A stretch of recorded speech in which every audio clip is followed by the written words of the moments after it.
Tales with GiGi presents The Elves and the Shoemaker.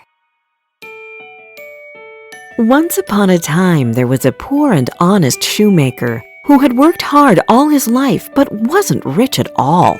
No matter how hard he tried, he couldn't save enough for more than just one piece of leather, enough to make only one pair of shoes. Every evening he would cut out the leather and prepare it for the next day so that he could start working early in the morning. He was a poor and honest man, and he went to bed with a light heart because his conscience was clear and he had left his troubles to God. This night wasn't any different than any other night, and the man soon fell asleep. When he woke up in the morning, he sat at his workbench and looked for the leather, but it was missing.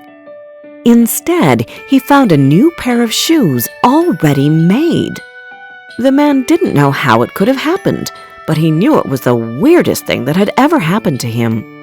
He looked at how the shoes were made to see whether they had any faults, but no matter how carefully he looked, he couldn't find a single bad stitch. The job was perfect. "A masterpiece," he said. The shoemaker sighed because these shoes were so much better than his. So there was nothing he could do but sell the shoes. A customer soon entered the shop, and the shoes fit his feet perfectly, so he bought them for twice the price the shoemaker usually charged. With the money he earned, the shoemaker bought twice as much leather as normal. That meant he could make 2 pairs of shoes the next morning. Again, he cut out the leather and went to bed.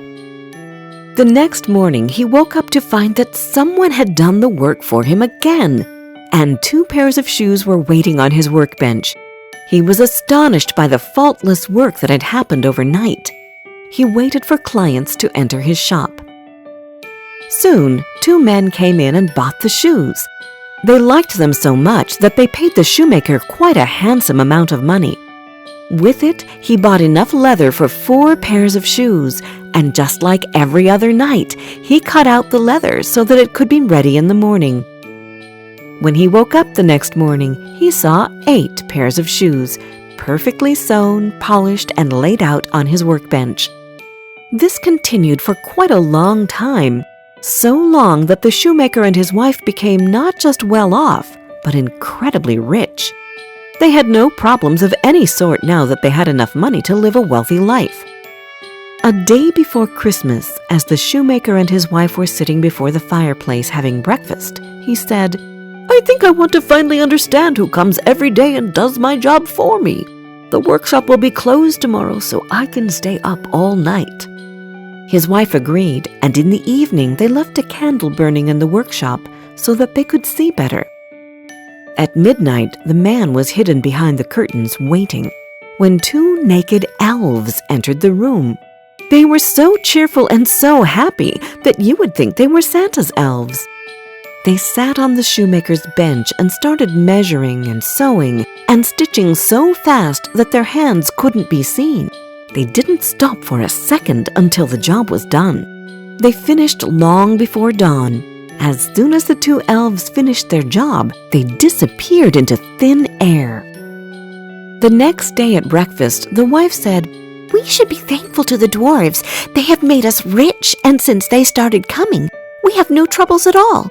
Don't you think it would be a good idea to give them a gift?" "Yes, that's a great idea, but what should we give them?" asked the shoemaker.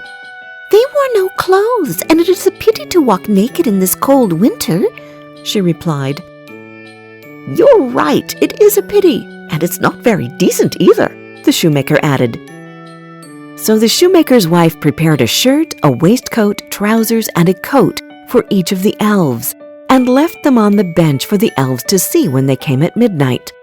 The shoemaker left a pair of shoes for each of them and hid himself. When the elves came, they sat down to work, but they couldn't find the leather. Instead, there were clothes and shoes lying before them. They started laughing and seemed delighted by the present. The elves put their clothes on and started dancing and singing. That night, they left the house without working and never came back again. But the old couple lived happily and wealthily ever after.